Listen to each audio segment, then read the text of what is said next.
한번 따라해 볼까요? 예배는 세상을 이기는 힘입니다.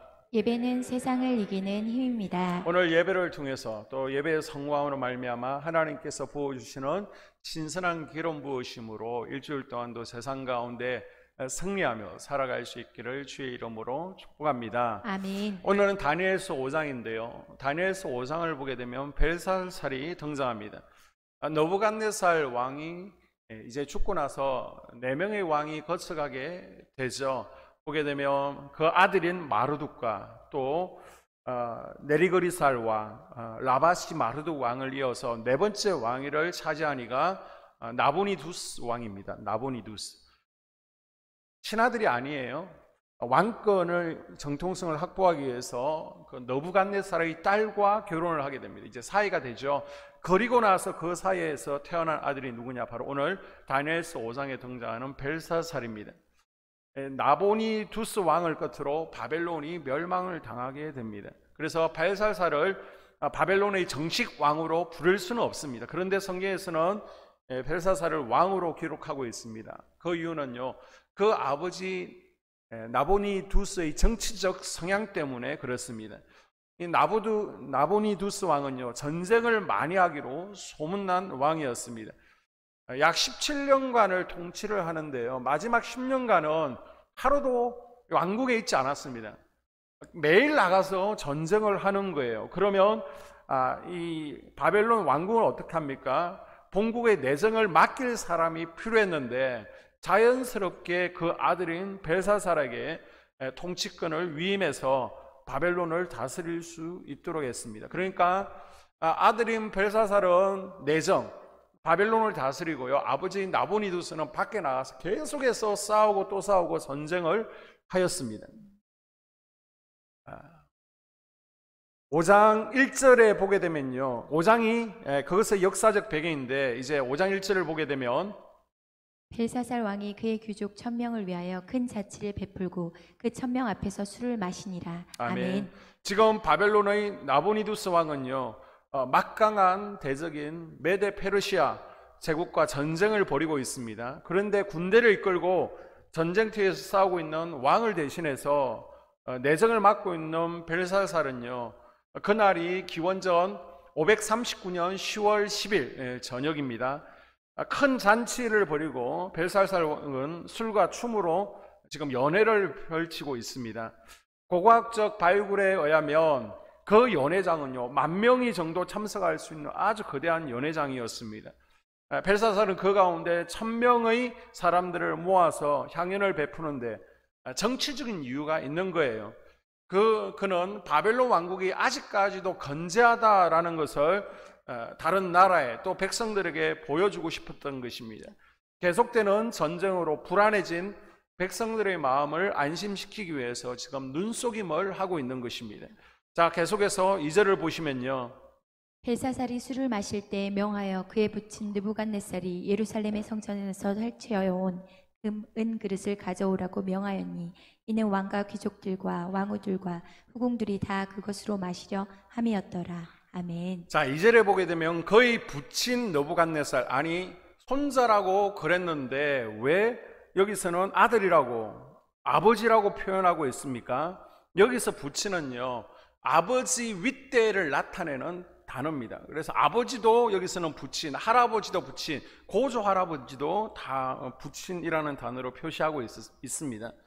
벨사살은 잔치 중에 곳간에 있는 전리품을 모두 갖고 나오게 합니다. 자, 50년 전에 예루살렘은 바벨론의 침략으로 성전에 있던 모든 은그릇이 다 바벨론 창고에 지금 모여 있습니다. 50년 동안 창고 속에 보관되어 있습니다. 그런데 이 벨사살은 하나님을 예배하는 데만 사용할 수 있는 금그릇, 은그릇에다가 술을 부어라 마셔라 합니다. 지금 바벨론의 힘을 과시하고 있는 것입니다. 벨사살이 1000명의 사람들을 불러 모아놓고 벌린 잔치가 끝날 즈음에 어떤 일이 일어나고 있습니까? 5절과 6절을 보게 되면 그때 사람의 손가락들이 나타나서 왕궁 촉대 맞은편 석협에게 글자를 쓰는데 왕이 그 글자 쓰는 손가락을 본지라. 이에 왕이 즐기던 얼굴빛이 변하고 그 생각이 번민하여 넓적다리가 마디가 녹는 듯하고 그의 무릎이 서로 부딪힌지라. 아멘. 그때 왕궁 벽에 어떤 손이 나타나더니 글을 쓰기 시작하는 것입니다. 이 글자를 본 벨사살은 너무 놀랐습니다. 성경에서는 얼굴빛이 변했고요, 다리에 힘이 빠졌다라고 표현하고 있습니다. 너무 놀랐어요. 벨사살은 너무 놀란 나머지 이 글자를 해석할 수 있는 사람들을 빨리 불러오라. 그래서 세 번째 통치자로 삼겠다라고 합니다. 첫 번째 통치자는 벨사살의 아버지인 나보니두스 왕이고요, 두 번째 통치자는 벨사살입니다. 그 다음 그 아래 세 번째 통치자를 바로 이 글자의 의미가 무엇인지를 해석하는 사람으로 통치자를 삼겠다는 겁니다. 그 정도로 지금 상황이 급박하다는 것입니다. 그런데 바벨론의 모든 점쟁이와 술사를 불러 모았지만 똑똑한 그 어느 학자들도 이 단어의 의미를 해석을 하지 못합니다. 그런데 벨사살 왕의 아내가 아니 다니엘이 있지 않냐고 그 할아버지 꿈을 잘 해석해 주던 다니엘을 불러라고 합니다. 다니엘이 왔습니다. 그리고 쓰인 글씨를 해석하기 시작합니다. 자, 25절에 기록된 글자는 이것이니 메네메네 데겔 우바르신이라. 벽에 새겨진 글씨는요, 메네메네 데겔 우바르신이었습니다. 자, 그 글자의 의미가 무엇입니까? 26절을 보게 되면요, 그 글을 해석하건대 메네는 하나님이 이미 왕의 나라의 시대를 세워서 그것을 끝나게 하셨다 하며. 아멘. 메네는요, 숫자를 세어보았다는 의미예요. 자, 세웠다, 카운트했다는 것입니다. 그런데 메네 이거는 두 번 세웠다는 것입니다. 이건 아주 자세하게 세웠다는 것이죠. 한 번 세워보고 혹시나 해서 또 한 번 세워보았다는 것입니다. 누구에 의해서 세워졌다는 뜻입니까? 하나님에 의해서 세워졌다는 겁니다. 아멘. 하나님께서 세워보니까 어떤 죄가 드러났습니까? 향락에 빠진 죄가 드러났습니다. 지금은요, 전시 상황입니다. 엎드려 기도하든지 그 정도 믿음이 안 되어지면 우리가 어떻게 이 바벨론을 사수할 것인가 작전이라도 짜든지 해야 정상이죠. 그런데 이들은 지금 술에 취해 있습니다. 사실 전쟁 전에 큰 술잔치를 벌리는 것은 그 시대의 문화입니다. 에스더의 남편 페르시아의 아수에르 왕도요, 그리스를 침략하기 전에 에스더서 1장을 보게 되면 술잔치를 벌리는 내용이 나오지 않습니까? 이것이 세상의 문화입니다. 그러나 이스라엘 군대를 보면 다르죠. 이스라엘은 다른 나라들하고 전쟁할 때 어떻게 해요? 그 어려운 상황 가운데 하나님 앞에 나와서 예배드립니다. 아멘. 금식을 선포합니다. 아멘. 하나님께 기도했습니다. 아멘. 이것이 하나님을 믿는 사람들의 문화입니다. 아멘. 이것이 하나님의 방식이에요. 아멘. 혹시 우리 삶 가운데 지금 벨사살처럼 문제의 군대에게 포위당할 때가 있지 않습니까? 이때 우리는 세상의 문화를 따르고 있습니까? 아니면 하나님의 방식대로 돌파하고 있습니까? 주위에 보게 되면요, 되는 이들은 어려울 때 하나님을 의지합니다. 아멘. 하나님께 부르짖습니다. 아멘. 그럴 때일수록 더욱 예배의 자리로 나옵니다. 아멘. 그러나 안 되는 이들의 특징을 보게 되면요, 그럴 때일수록 세상의 문화를 쫓아갑니다. 인간적인 방법을 택하고요, 술을 의지하게 됩니다. 바라기는 하나님의 방식에 따라서 하나님을 의지하고 하나님을 아멘. 예배하고 하나님을 찾는 그리스도의 군사들 될 수 있기를 주의 이름으로 축복합니다. 아멘. 또 23절에 보게 되면 이들은요, 우상을 찬양하는 죄를 범합니다. 자, 23절에 벨살살 왕은 하나님께 예배드릴 때 사용하는 성전 기명에다가요, 술을 퍼 마시면서 우상을 찬양하는 죄를 범하게 됩니다.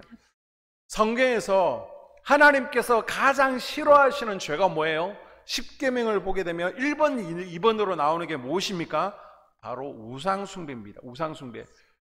우리가 연약하고 부족하기 때문에 하나님께서는 우리의 부족함을 아시고 다른 것들은 부족해도 용서해 주십니다. 그러나 우상숭배는요, 하나님께서 가만 놔두지 않습니다. 우상숭배는요, 3대, 4대까지 저주받을 것이다. 하나님께서 반드시 심판할 것이다 라고 경고하고 있습니다. 그래서 주변에도 보십시오. 주변에서 우상을 많이 섬기시는 분, 아니면 우상 섬기는 나라들을 보면 잘 되지 않습니다. 그래서 우리는 우상을 멀리해야 됩니다. 아멘. 이 시대의 현대판 우상은 무엇입니까?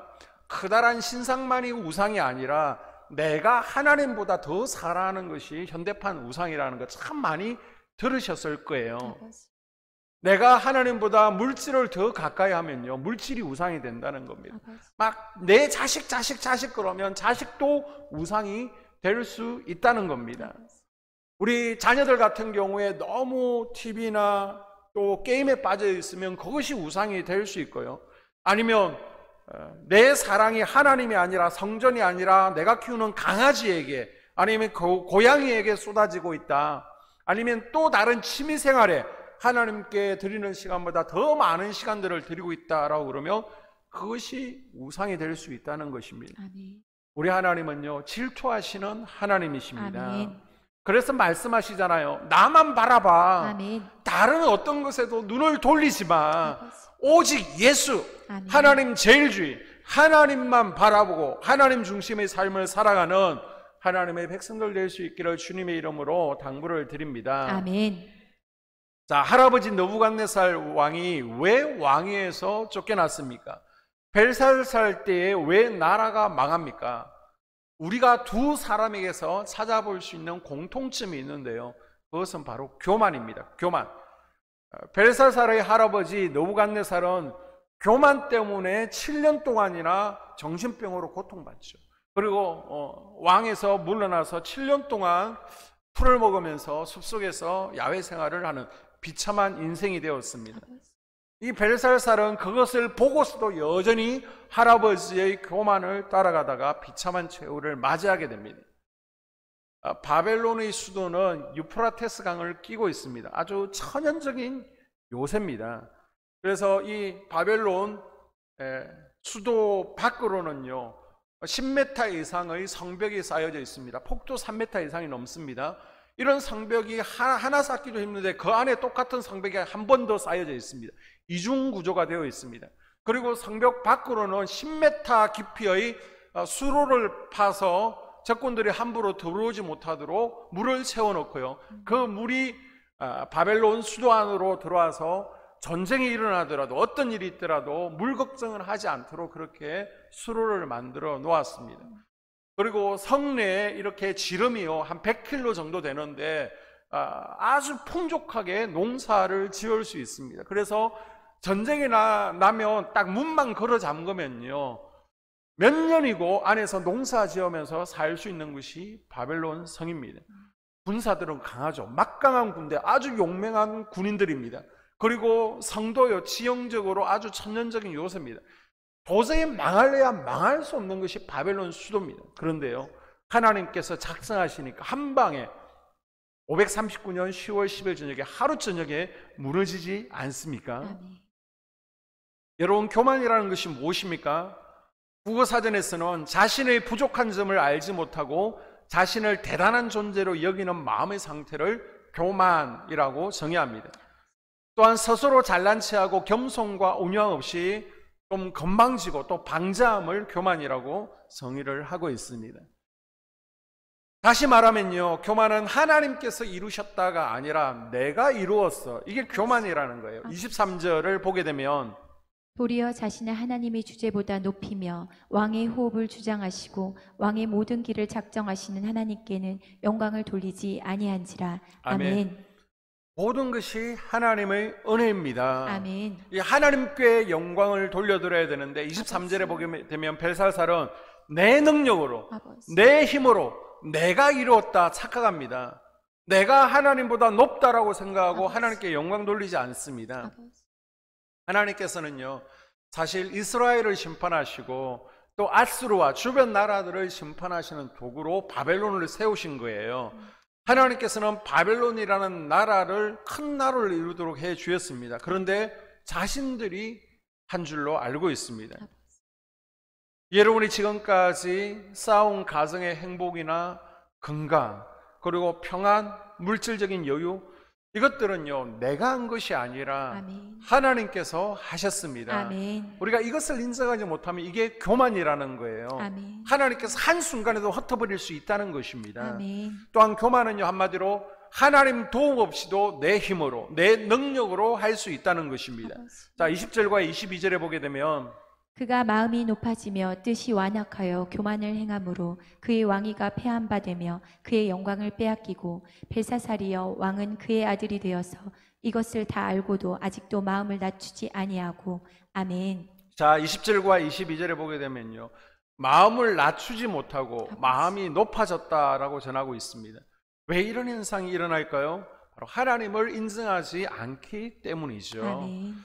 다시 한번 정의합니다. 교만은 무엇입니까? 하나님보다 높아진 상태가 교만입니다. 아멘. 하나님 도움 없이도 나는 이 일을 할 수 있다, 이렇게 생각하고요, 말하고 행동하는 것이 교만입니다. 그럼 교만이 하나님보다 높아진 것이라면 반대로 겸손은 무엇입니까? 하나님보다 낮은 자세를 취하는 것이 아멘. 겸손이죠. 아멘. 나의 능력 없음을 고백하고 하나님, 나는 연약합니다. 아멘. 하나님께 도움을 구하는 마음이 겸손입니다. 아멘. 내가 겸손하다는 것을 표현할 수 있는 게 뭘까요?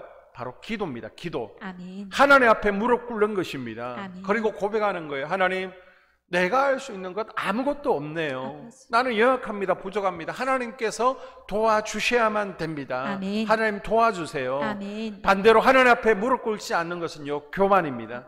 내가 할 수 있다는 겁니다. 하나님 도움 없이도 내가 지금까지 잘 살아왔고 앞으로도 잘 살 수 있다는 것입니다. 여러분, 기도하지 않고 세운 가정은요, 모래 위에 세운 가정입니다. 아버지. 내가 기도하지 않고 지금 잘 풀리는 것 같아, 형통한 것 같아, 이거는 축복이 아니라 독이 될 수 있다는 것을 깨달을 수 있기를 주님의 이름으로 당부를 드립니다. 아멘. 이스라엘 백성들은 우리는 선민이야, 택한 백성이야, 절대 망하지 않는다라는 굳은 신념을 가지고 있었습니다. 아버지. 예루살렘 성전은 영원할 것이다, 하나님께서는 반드시 우리를 축복하신다라는 생각을 가지고 있었습니다. 그리고 이것을 믿음 좋음이라고 착각했어요. 우리가 볼 때는 좋은 믿음 같죠. 그러나 하나님께서는 너희들 믿음 없어, 불신앙이야, 착각에 빠져 살고 있다라고 책망하십니다. 아버지. 지금 하나님이 보실 때 뭐가 문제라는 거예요? 이스라엘 백성들은 우리는 하나님의 자녀이고 하나님의 백성이기 때문에 당연히 하나님께서 우리를 지키셔야 되고 보호해 주셔야 된다, 축복해야 된다라는 생각 속에 살았지만 정작 마음은요, 하나님을 멀리 떠나 있었습니다. 아버지. 하나님을 의지하지 않았습니다. 여전히 죄 가운데서 빠져 있었고 우상 숭배에 빠져 있었습니다. 아버지. 그래서 하나님께서는 너희들은 목이 곧은 백성이다라고 하시면서 결국 그들의 굳은 신념을 깨버리시죠. 아버지. 결국 아스르에 의해서 멸망당하고요, 결국 바벨론에 의해서 망하게 하십니다. 여러분, 하나님을 찾으십시오. 아멘. 하나님께로 돌아오십시오. 아멘. 그래서 하나님 도와주세요, 이렇게 무릎 꿇어야 됩니다. 아멘. 나의 나된 것은 하나님의 은혜임을 인정해야 됩니다. 아멘. 이것이 겸손한 믿음입니다. 아멘. 하나님께서는 교만한 자를 대적하시고 겸손한 자에게 은혜를 베푸시는 분이십니다. 아멘. 여러분, 하나님 대적하고 싶어요? 간단합니다. 교만하면 됩니다.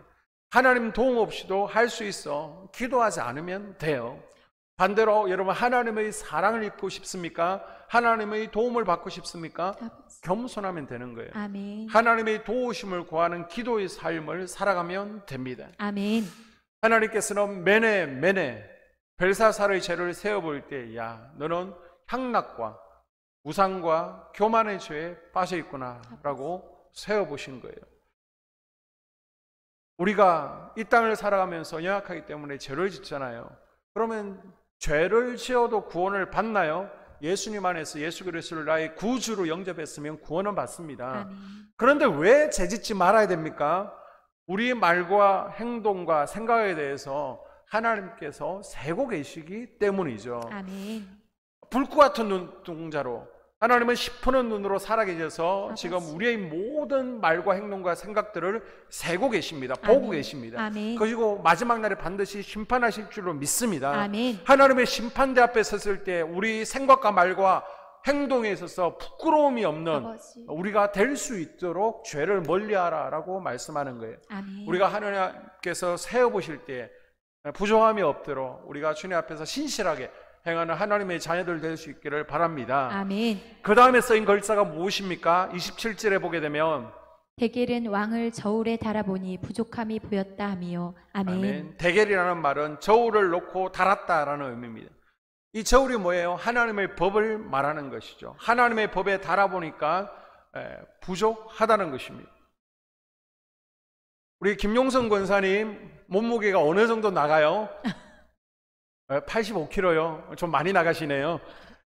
우리가 몸무게는 감출 수 있고 속일 수 있습니다. 그러나 하나님 앞에서 횡의 저울은요, 피할 길이 없습니다. 아멘. 하나님은 우리의 삶을 저울질하고 계신 줄로 믿습니다. 아멘. 우리는 예수님의 피 공로를 통해서 하나님 앞에 설 수 있습니다. 그렇다고 우리가 마음대로 살아도 될까요? 구원 받았으니까 적당하게 살아도 됩니까? 고린도전서 3장에 보게 되면 공역 심판이 나오고 있습니다. 만일 누구든지 금이나 은이나 보석이나 나무나 풀이나 지푸로 이 터 위에 세우면 각 사람의 공적이 나타날 터인데 그날의 공적을 밝히리니 이는 불로 나타내고 그 불이 각 사람의 공적이 어떠한 것을 시험할 것임이라. 만일 누구든지 그 위에 세운 공적이 그대로 있으면 상을 받고 누구든지 공적이 불타면 해를 받으리니 그러나 자신의 구원을 받되 불 가운데 받은 것 같으리라. 아멘. 하나님께서 마지막 날에 우리를 불심판하신다는 겁니다. 공역 심판, 또 다른 말로 이제 상급 심판이 될 터인데요.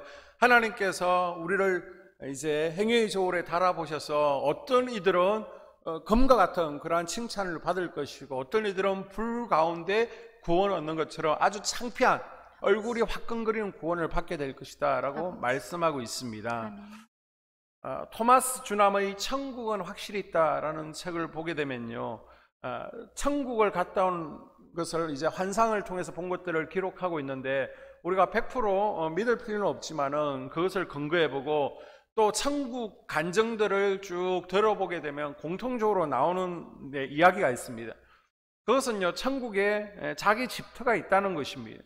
이 땅에서 재료를 올려주면요, 그 재료만큼 집이 지어진다는 거예요.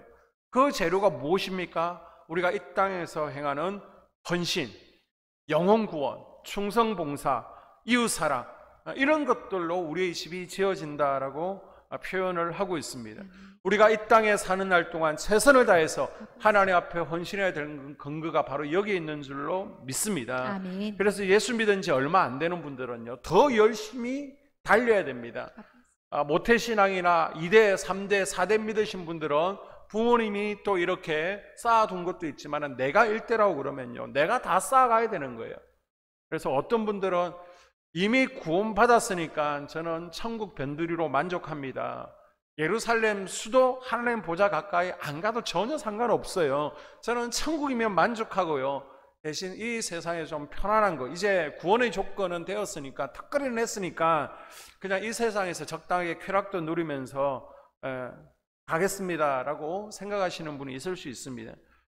이런 분들은요, 다시 한번 내가 천국에 대한 확신을 가지고 있는지, 그리스도를 나의 구주, 나의 주인으로 영접했는지 다시 한번 점검해 보는 것이 필요합니다. 아멘. 내가 정말 예수 그리스도를 나의 구원자로 영접했다면 예수님의 십자가 피 흘리신 그 은혜에 대한 감사와 감격이 있어야 되지 않겠습니까? 아멘. 내 생명의 은인인데 이제 내가 살아도 주를 위해서 살겠습니다. 주를 위해서 죽겠습니다.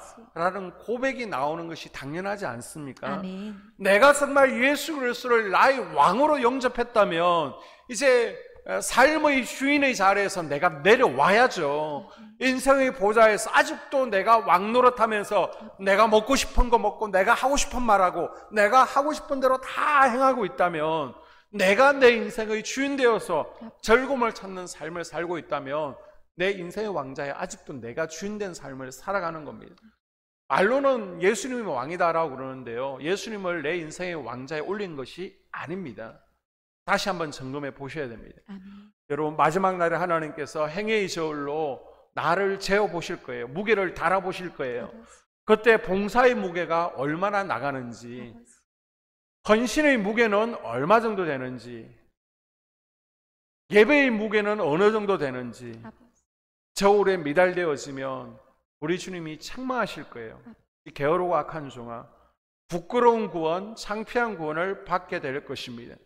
그래서 우리가 이 땅에 사는 날 동안 최선을 다해서 이사갈과 스불론의 사명을 감당함으로 참 잘하였다, 착하고 충성된 종아, 저울에 달아보니까 너는 부족함이 없다, 이렇게 칭찬 넣는 하나님의 자녀들 될 수 있기를 주님의 이름으로 축복합니다. 아멘.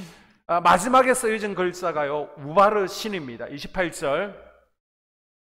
베레스는 왕의 나라가 나뉘어서 메대와 바사 사람에게 준비되었다 함이니이다. 아멘. 아멘. 여기서 우바르 신인데 우바르 신이라는 단어가 없죠. 자, 베레스가 그 의미입니다.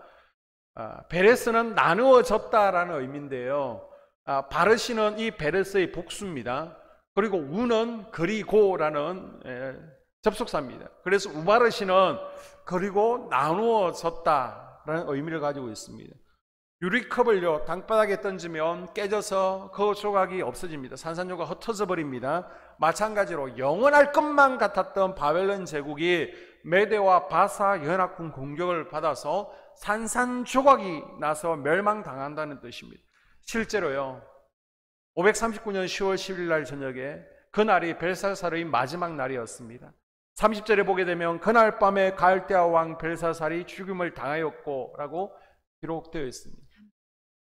망하지 않을 것 같은 바벨론이요, 그날 밤에 망하게 되었습니다. 그 이유가 뭐라고요? 메네 세어보았습니다. 또 세어보았습니다. 그런데 여전히 쾌락과 우상숭배와 교만에 빠져 있었습니다. 대개 무게를 달아보셨습니다. 그런데 무게가 모자랐어요. 하나님의 기대에 미치지를 못했습니다. 그러다 보니까 공의의 하나님께서 어떻게 하신다는 거예요? 우바르신, 찢어서 나누어버리고 심판하신다는 겁니다. 메네 데겔 우바르신, 죄를 세어보고 행위를 달아보니 모자라서 이제는 어쩔 수 없어 심판하시겠다는 겁니다. 이 왕궁의 걸신은요, 바벨론과 벨사살에게만 주는 메시지가 아니라 이 시대를 살아가는 우리 모든 인생에게, 그리고 모든 교회에게 주시는 하나님의 인생 경고문인 줄로 믿습니다. 아멘. 자, 사무엘상 2장 3절에 보게 되면요, 우리 하나님은 지식의 하나님이시라 아버지. 행동을 달아보신다라고 말씀하고 있습니다. 아멘. 우리 하나님은 우리의 행동을 달아보십니다. 하나님께서는 아브라함을 축복하시기 전에 이삭을 갖다 바쳐라, 아브라함의 믿음을 달아보셨습니다. 그리고 합격이라고 했을 때에 축복하십니다. 아멘. 하나님께서는 고넬료의 기도와 구제를 달아보셨습니다. 합격하니까 가족 구원의 축복을 허락하셨습니다. 아멘. 마찬가지입니다. 하나님께서는 우리를 달아보십니다. 아버지. 우리의 행동을 달아보시고 말을 달아보시는 거예요. 하나님의 저울추는 정확하십니다. 아멘. 이 코로나 확산을 통해서 우리의 믿음, 우리의 예배 태도를 지금 달아보고 계신 거예요. 우리가 그동안 얼마나 우리 입술로 하나님을 사랑한다고 나라와 민족을 구할 것처럼 얼마나 참 예배자인 것처럼 말했습니까? 하나님께서는 지금 2020년 지금 코로나를 통해서 우리를 달아보고 계신 것입니다. 우리가 예배를 얼마나 귀히 여기는지, 우리가 참 예배자인지를 달아보십니다. 하나님께서는 지금 우리의 기도를 달아보시는 거예요. 그래서 눈물병이 찼는지 안 찼는지를 지금 보십니다. 그리고 우리의 헌신을 달아보십니다. 아멘. 저와 여러분이 이 하나님의 달아보심에 합격해서 주의 영광을 위해서 귀히 쓰임받는 아멘. 아름다운 인생들 될 수 있기를 주의 이름으로 축복합니다. 아멘.